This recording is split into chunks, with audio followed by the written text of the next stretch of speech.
চলে আসলাম আপনাদের মাঝে আরও একটি নতুন ব্লগ ভিডিও নিয়ে। চলেন শুরু থেকে শুরু করা যাক। আসসালামু আলাইকুম, আমি রিদিতা ফ্রম রিদিতাস লাইফস্টাইল। আশা করছি আপনারা সবাই ভালো আছেন।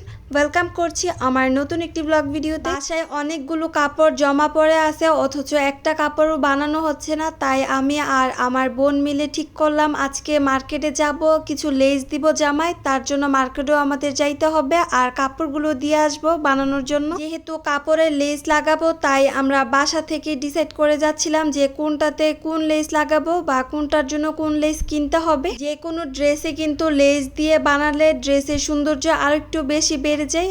আর আজকে আমাদের বাসায় খিচুড়ি রান্না করবে, তার জন্যই আপু আগে সব কিছু দিয়ে খিচুড়ির চাল ডাল তারপর হচ্ছে মশলা দিয়ে মাখিয়ে নিচ্ছে। সবসময় তো খিচুড়ি পোলাওর চাল দিয়ে করা হয়, তাই ভাবলাম আজকে না হয় ভাতের চাল দিয়ে করব, আর এটা আমাদের ট্রাইও করা হয়ে যাবে। আম্মুকে দেখতাম আগে প্রায়ই বাসায় রান্না করতো, কিন্তু আমার বোন এত রান্না করে না। তো আমাদের খিচুড়ি রান্না করা শেষ, সাথে আমি ডিম ভাজা তারপর বোম্বাই মরিচের আচার আর পেঁয়াজ নিয়ে নিয়েছিলাম। এই খিচুড়িটা কিন্তু ভাত দিয়ে করা হয়েছে, সরি ভাতের চাল দিয়ে করা হয়েছে, একদমই বোঝা যাচ্ছিল না। খুবই মজা হয়েছে। খিচুড়িটা বেশি মজা হওয়ার আরেকটা কারণ হলো এর মধ্যে কিন্তু আবার গরুর মাংস তরকারি ছিল আমাদের বাসায়, ওইটার যে ঝুল ছিল ওইটাও মিক্সড করে দিছে এটার সাথে, তার জন্য বেশি মজা লাগছে।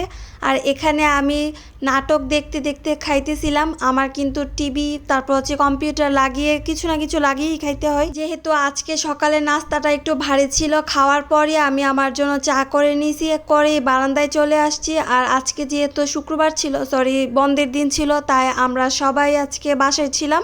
এখানে ভাবি জাম্বুরা ছিলতেছিল, জাম্বুরার ভর্তা বানাবে। ইদানিং যে পরিমাণে গরম পড়ছে, কোনো কিছুর ভর্তা বানালে অনেক মজা হয়। আজকে আমার ভিডিওতে অনেক ব্যাকগ্রাউন্ডের আওয়াজ শুনবেন, কারণ পাশের বাসায় এক বাচ্চা অনেক বেশি চিল্লাইতেছে, যদিও জানি না কেন এত চিল্লাইতেছে। এই বাচ্চা সন্ধ্যার পর থেকে মাথা ধরাই ফেলতেছে একদম। জাম্বুরা ছিলা শেষ, এখন ভর্তা বানাবো। এখানে কিন্তু আমি চাট মশলা তারপর হচ্ছে লবণ, ভিডিওতে লবণ দিতে আমি ভুলে গেছিলাম, পরে কিন্তু অ্যাড করে দিয়েছি। আর তার সাথে কাসুন্দি দিয়ে দিয়েছি। আমি কিন্তু কাসুন্দি চাট মশলা দিয়ে ভর্তা বানালে খুবই মজা হয়। আমি বানাইছি বলে বলতেছি না, যে কেউ এভাবে ভর্তা বানালে খুবই মজা হবে। আর তার সাথে এখানে আমরা আজকে বাসায় রান্না করাবে হাঁসের মাংস, তারপর হচ্ছে করলা ভাজি তো হচ্ছিল, আর ভাইয়ার জন্য এখানে ছোট মাছ রান্না করবে। সাথে আবার ঢেঁড়সও কেটে নিছে, এই ঢেঁড়স দিয়ে নাকি ডাল দিয়ে রান্না করবে। আর এই তো দেখুন পেঁয়াজ কেটে গেছে বুয়া, ওনার পেঁয়াজ এত মোটা মোটা করে কেটে যায়, পেঁয়াজ কিন্তু চিকন করে কাটলে না তরকারিটা দেখতে খুবই সুন্দর হয়।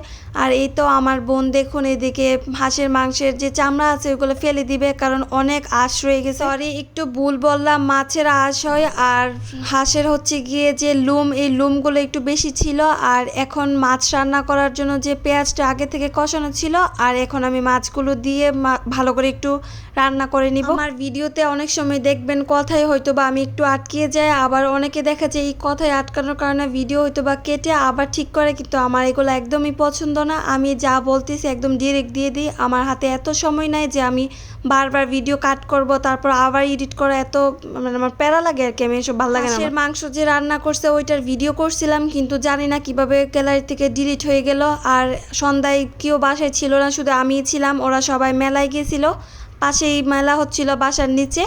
আর আমার জন্য এখানে আমি ঝালমুড়ি বানাইছি, পেঁয়াজ তারপরে হচ্ছে শসা কাঁচামরিচ সব কিছু দিয়ে বানাইছিলাম, আর হাঁসের মাংসর ঝোল দিয়ে খুবই মজা হয়েছে। তো এখানেই শেষ করছি আমার আজকের ভিডিও। ভালো থাকবেন সবাই।